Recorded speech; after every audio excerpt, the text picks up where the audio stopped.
Welcome to dear friend. यह semester second का है।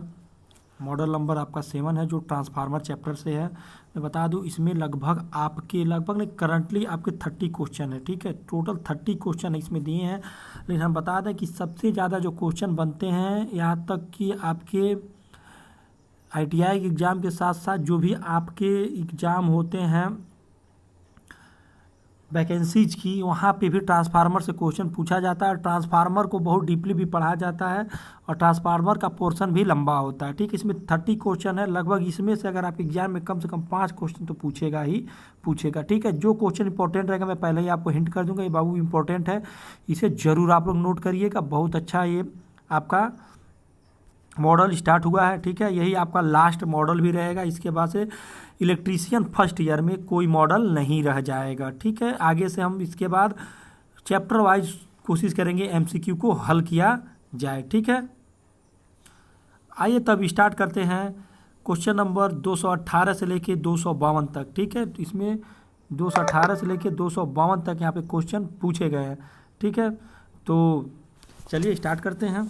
तो पहला है which the transformer use the high frequency application, यानी किस प्रकार के ट्रांसफार्मर का यूज हाई आवृत्ति यानी उच्च फ्रिक्वेंसी पे प्रयोग किया जाता है। ठीक है, तो किस प्रकार का होता है, रिंग प्रकार का होता है, या फेराइटी कोर, या सिलिकॉन स्टील, या गैरिएंटेड ओरिएंटेड कोर। ठीक है, तो जो हाई आवृत्ति की बात करेंगे तो हाई आवृत्ति पे जहाँ काम करना होता है उसके लिए हम लोग फेराइटी कोर का प्रयोग करते हैं। ठीक है, जिसकी चालकता बहुत अधिक होती है। ठीक है, फेराइट कोर। 219 नंबर है कि एक आदर्श ट्रांसफार्मर में प्राथमिक वोल्टेज E1 और V2 है। E1 और V1 माध्यमिक वोल्टेज, यानी माध्यमिक का मतलब हो गया सेकेंडरी वोल्टेज जो है E2 और V2 है। देखिए मैं बता दूं, आदर्श ट्रांसफार्मर का मतलब यह होता है कि उस ट्रांसफार्मर में 0% लॉसेस, जो आपके लॉस होगा वहाँ पे 0% होगा। ठीक है, वो आपका कहलाता है आदर्श ट्रांसफार्मर। कहा जाए तो आदर्श ट्रांसफार्मर को बनाया नहीं जा सकता है, सिर्फ उसकी कल्पना मात्र की जा सकती है। ठीक है, तो यहाँ पे जो वेक्टर डायग्राम दिया है, ठीक है, तो इसे पूछा कौन सा सही, E1 और V1 दोनों बराबर होगा, या E1 बड़ा होगा V1 से, या E1 छोटा होगा V2 से, या E1 और V2 दोनों बराबर होंगे। E1 में V2 से गलत दे दिया यहाँ पे, ऑप्शन नंबर डी वैसे ही गलत हो जाएगा। आप लोग पढ़े होंगे क्या, V2 बराबर V1, E2 बराबर E2 बराबर E1 बटे E1, इस तरह आपने पढ़ा होगा। E1 रहेगा। ठीक है, इस तरह आपने पढ़ा होगा। ठीक है, I2 बटा I1। ठीक है, I1 बटे I2, I हमेशा उल्टा आता है। देखिए जब आदर्श ट्रांसफार्मर है, यहाँ पे आपको कोई ट्रांसफार्मर में लॉस नहीं होगा, तो उस समय आपका क्या होगा, जो आपका EMF होगा वो टर्मिनल वोल्टेज के क्या होगा, बराबर होगा। ठीक है, एक तरह का E और V दोनों एक ही चीज़ होता है, लेकिन E कब कहा जाता है, जब बिना लोड के हम लोग वोल्टेज मापते हैं, जब लोड पे नापते हैं तो V हो जाता है। ठीक है, तो यहाँ पे जब आदर्श ट्रांसफार्मर है तो दोनों क्या होंगे, बराबर होंगे। ठीक है, ऑप्शन नंबर आपका A बन के आएगा। 220 नंबर है, ट्रांसफार्मर में कंजर्वेटर का क्या कार्य। देखिए कंजर्वेटर कहाँ होता है मैं आपको बता दूं। देखिए आपको भाग्य तो ट्रांसफार्मर यहाँ बना, तो कंजर्वेटर ट्रांसफार्मर के ऊपर एक टंकी आपने देखा होगा, गोल का टंकी लगा होता है। ठीक है, ये आपका क्या कहलाता है, कंजर्वेटर। तो कंजर्वेटर का काम यह होता है कि जो भी आपके ट्रांसफार्मर में एक्स्ट्रा ऑयल होते हैं, यानी जब ट्रांसफार्मर गर्म होता है, जब तेल उसका फैलता है तो उस तेल को जगह देना। ठीक है, तो मेन काम वही होता है। यहाँ पे क्या दिया है, वायुमंडल में उष्मा को स्थानांतरित करना, नहीं उसका काम नहीं होता कंजर्वेटर का। आंतरिक दबाव छोड़ने की अनुमति देना, प्रेशर के लिए आपका बोकोज रिले और एक्सप्लोजन वेंट लगा होता है। लोड वृत्ताकार तेल के विस्तार, ओके, डी अलाउ रिलीज इनके प्रेशर, फिर लिखा है लोड के भिन्न कारण से तेल का विस्तार को अनुमति देना। ठीक है, ऑप्शन नंबर आपका डी क्या होगा, सही होगा। क्या वो करता है कि जो अत्यधिक तेल होता है उससे क्या करता है, वो फैलने के लिए जगह देता है, विस्तार को क्या करता है, जगह देगा। ऑप्शन नंबर आपका डी बन के यहाँ पे आएगा। अब बात करते हैं 21 नंबर क्वेश्चन क्या दिया है। 21 नंबर आपका क्वेश्चन दिया है, शॉर्ट सर्किट कि टेस्ट द्वारा ट्रांसफार्मर किस हानि का निर्धारण किया जाता है। देखिए ट्रांसफार्मर में दो प्रकार के टेस्ट होते हैं मुख्यतः जो हम लोग पढ़ते हैं, उसके बाद तो कई टेस्ट होते हैं, बैक टू बैक टेस्ट होता है, समरियस टेस्ट होता है। तो यहाँ पे नहीं, हम यहाँ पे बस दो ही टेस्ट ज़्यादातर ITI में पढ़ा जाता है। जब आगे लेवल पढ़ेंगे तो कई प्रकार के टेस्ट आप पढ़ेंगे। पहला पढ़ते हैं ओपन सर्किट, ओपन CKT, और दूसरा पढ़ते हैं क्लोज। जो ओपन होता है आयरन लॉस के लिए होता है, क्लोज सर्किट जो होता है तांबा लॉस यानी कॉपर लॉस के लिए होता है, बस इन्हें याद रखिएगा। तो शॉर्ट सर्किट पूछा तो जाहिर सी बात है कॉपर लॉस देखा जाएगा। कॉपर लॉस कहाँ पे है, यहाँ पे देखिए ताम्र हानि, ऑप्शन नंबर यही आपका सही होगा। ठीक है, यहाँ पे एयर हानि नहीं होता ट्रांसफार्मर में, क्योंकि उसमें ट्रांसफार्मर में कोई घूमने वाला भाग नहीं होता है, इसलिए इसमें किसी प्रकार के हवा। हिस्टैरिसीस हानि से जो भंवर हानि है ये आपके आयरन कोर में होता है। ठीक है, इसका हम लोग टेस्ट किसके द्वारा करते हैं, ओपन टेस्ट के द्वारा करते हैं। ठीक है, 222 नंबर है calculate the voltage regulation. Voltage regulation, देखिए वोल्टेज रेगुलेशन का दो सूत्र होता है। तो पहला सूत्र जो लगता है आपके ट्रांसफार्मर में लगता है जो सबसे फेमस है, और दूसरा सूत्र आपके डिस्ट्रीब्यूशन में लाइन में प्रयोग करते हैं। ठीक है, तो उसका जो होता है फार्मूला लिखिएगा, रेगुलेशन बराबर आर बराबर होगा, मैं बता रहा हूँ, आर बराबर होगा, ये कट क्यों नहीं रहा है, हाँ, आर बराबर होगा V वोल्टेज यानी no voltage N minus V full load बटे VF मैंने फुल लोड पे क्या वोल्टेज है। ये आपके ट्रांसफार्मर के सबसे ज़्यादा फेमस है, no load minus full load बटे फुल लोड। तो वोल्टेज रेगुलेशन पूछा है, तो देखिए यहाँ पे क्या लिखा है, शून्य लोड का मतलब नो लोड पे 240 है और फुल लोड पे 220 है। तो फुल लोड कितना हो जाएगा, 220 नीचे हो जाएगा। नो लोड में देखिए 240 में से 220 घटाएंगे तो 20 आपका यहाँ बचेगा। ठीक है, गुणे 100 कर देंगे। जब इसको जब हल करेंगे आप, ठीक है, यहाँ 200 हो जाएगा, 200 बट्टे 22 हो जाएगा। जब इसको आप हल करेंगे तो 200 बट्टे 22 को, तो आपका आएगा 9.09% आपका वोल्टेज रेगुलेशन आपका यहाँ पे प्राप्त होगा। ठीक है, ऑप्शन नंबर डी हो गया।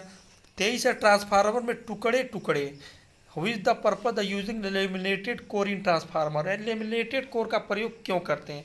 ठीक है, हिंदी में ना समझ में आए तो इंग्लिश को जरूर देखें। देखिए क्या लिखा, टुकड़े टुकड़े, तो आपको टुकड़े टुकड़े में नहीं समझ पाएंगे। ठीक है, लेमिनेटेड कोर की पूछा है, तो लेमिनेटेड कोर का प्रयोग हम लोग किस लिए करते हैं उसके बारे में इन्होंने पूछ रखा है। पहला है reduce the copper loss, B है रिड्यूस द हिस्टैरिसीस हानि, या यांत्रिक हानि तो इसमें होता नहीं है, इसका कोई इसमें औचित्य ही नहीं बनता है। ठीक है, तो आपका 23 का हो जाएगा भंवर हानि को क्या करने के लिए, कम करने के लिए। ठीक है, रिड्यूस द एडी करंट को कम करने के लिए हम लोग इनका प्रयोग करते हैं टुकड़े टुकड़े। ठीक है, याद करिएगा टुकड़े टुकड़े। 22 नंबर है ट्रांसफार्मर में शीतलन की किस विधि का प्रयोग किया गया है। देखिए बहुत आसान सा है, शीतलन की 3-4 विधियाँ होती हैं, लगभग 4 विधियाँ होती हैं।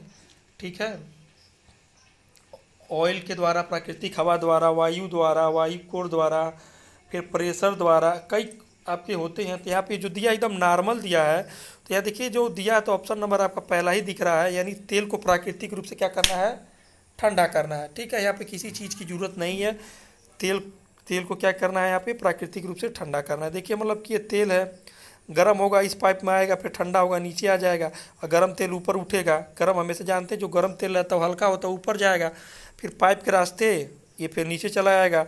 तो जब नीचे आएगा तो इस नली को गर्म करेगा, नली जो क्या होती है हवा के द्वारा ठंडी होती है, तो ठंडी होती है, एक प्रक्रिया ऑटोमेटिक चलती रहती है। ठीक है,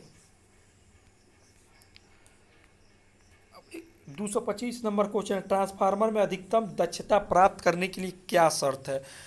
तो देखिए सबसे ज़्यादा क्वेश्चन रिपीटेड क्वेश्चन है। ठीक है, वेरी इंपोर्टेंट, VVM लिख दीजिए भैया, VVM। ठीक है, वेरी इंपॉर्टेंट है। ठीक है, VM लिख दीजिए, VIM।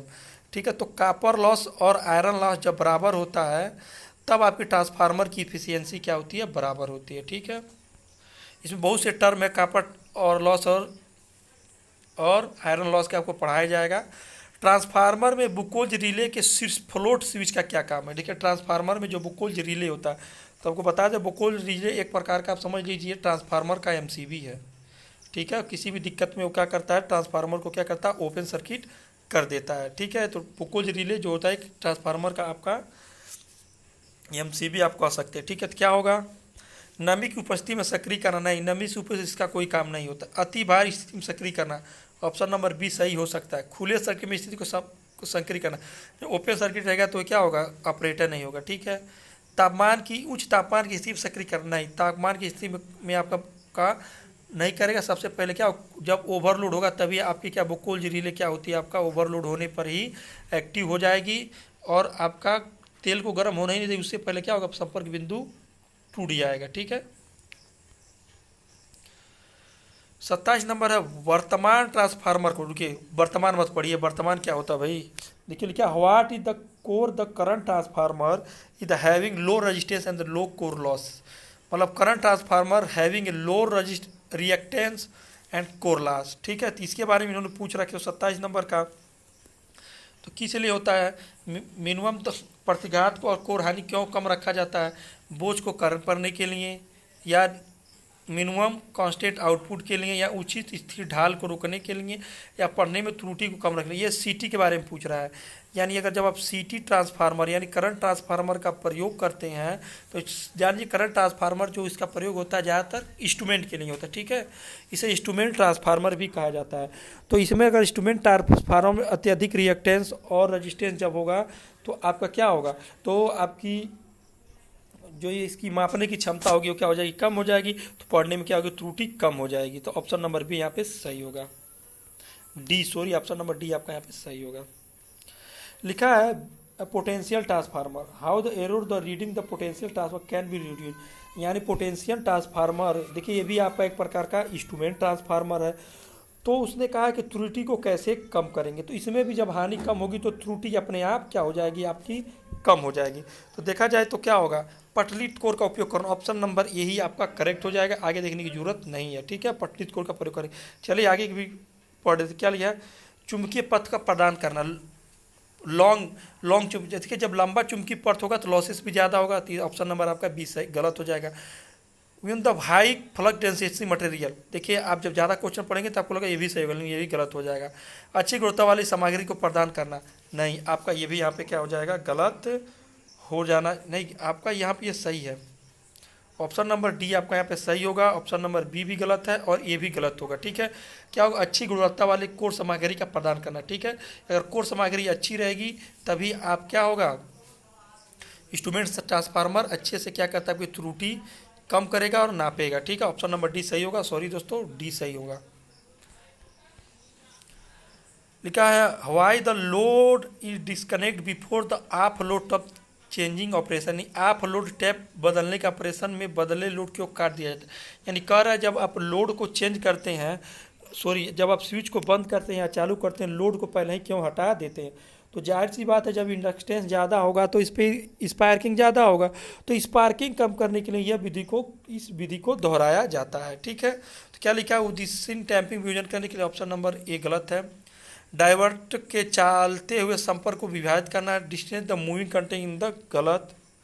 संपर्क बिंदु भारी स्पार्किंग से बचने के लिए ऑप्शन नंबर सी आपका सही। आप देखे होंगे किसी दो तार को जब हटाते हैं या जोड़ते हैं तो उसमें स्पार्किंग होती है, ऑप्शन नंबर आपका सी यहाँ पे सही होगा। 230 है पावर ट्रांसफार्मर भाग का क्या नाम, देखिए ये जो आपका बुकोल्ज रिले है बहुत इंपॉर्टेंट है, इसके भागों का भी नाम देखिए, फ्लोट वाल्व यहाँ दिया है, इसके भागों का नाम भी कभी कभी पूछ देता, ठीक है। तो इसके भागों का भी नाम पूछ देता, ये आपका क्या बुकोल्ज रिले, ऑप्शन नंबर डी है। कहा जाए तो ये ट्रांसफार्मर का एमसीबी है, ठीक है। तो डी आपका सही है। 31 नंबर है दो ट्रांसफार्मर के समांतर प्रचालन के लिए कौन सी स्थिति बिल्कुल आवश्यक है, मतलब कोई भी एक स्थिति क्या है बहुत आवश्यक है और स्थिति हो तो नहीं। देखिए भार की प्रकृति एक सी हो, शीतलन का प्रकार एक सी हो, या फेज सीक्वेंस एक हो, या इस्तेमाल कुचालक की श्रेणी एक हो। देखिए इन लोगों से किसी मतलब नहीं है, ये सब फालतू के दिए हुए हैं। तो आपका क्या होना चाहिए, फेज अनुक्रम आपका एकदम करेक्ट होना चाहिए, साथ साथ फेज अनुक्रम के साथ केवीए रेटिंग भी चाहिए, एक बराबर रेटिंग हो। उनका इम्पीडेंस यानी जेड भी दोनों का समान हो, ठीक है। तो लेकिन ये दोनों नहीं रहेंगे तो काम चल जाएगा, लेकिन फेज सीक्वेंस होना अति आवश्यक है, ठीक है। केवीए रेटिंग और उनका जो इम्पीडेंस होता है जेड, इम्पीडेंस भी क्या होना चाहिए, बराबर होना चाहिए। लेकिन यहाँ पे सी आपका सही है, ठीक है। 32 नंबर है, which construction technique use the reduce the copper loss large transformer.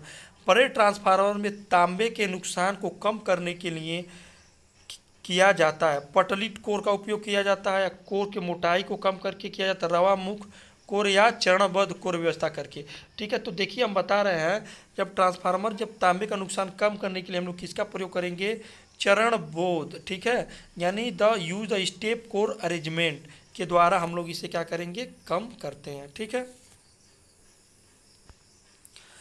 तो 33 नंबर है, 233 नंबर है, ट्रांसफार्मर का क्या नाम है। देखिए जो ट्रांसफार्मर आपका है, तो आपको बता देता, आप रिंग ट्रांसफार्मर मत करिए, किसी प्रकार का रिंग ट्रांसफार्मर नहीं होता है, ठीक है। आपका क्या हो जाएगा, ऑप्शन नंबर है एयर कोर ट्रांसफार्मर, ठीक है। एयर कोर ट्रांसफार्मर आपका यहाँ पे लगा हुआ है। 234 नंबर है, उच्च वोल्टेज प्रतिष्ठानों में, ठीक है, how the transformer use the measure high voltage, यानी हाई वोल्टेज मापने के लिए हम लोग किसका प्रयोग करते हैं। तो देखिए मैं हाई वोल्टेज मापने के लिए हम हमेशा किसका प्रयोग करेंगे, पीटी ट्रांसफार्मर, जिसे हम लोग पोटेंशियल ट्रांसफार्मर कहते हैं। ऑप्शन नंबर आपका सी हो गया, ठीक है। दोस्तों आज के लिए इतना ही, इसका एक पार्ट और हम लोग अपलोड करेंगे जो आपके बच गए हैं। यहाँ पे हमने सॉल्यूशन किया 134 नंबर तक, 234 तक, अब आगे करेंगे 252 पे क्या हो जाएगा, ख़त्म हो जाएगा, ठीक है। तो कोशिश करता हूँ अच्छा आपको समझाने के लिए। अगर आपको अच्छा लगे तो अपने दोस्तों को ज़रूर शेयर करें और उन्हें ज़रूर बताएं, ठीक है। आज के लिए इतना ही, फिर मिलते हैं नेक्स्ट वीडियो में। Bye bye, take care.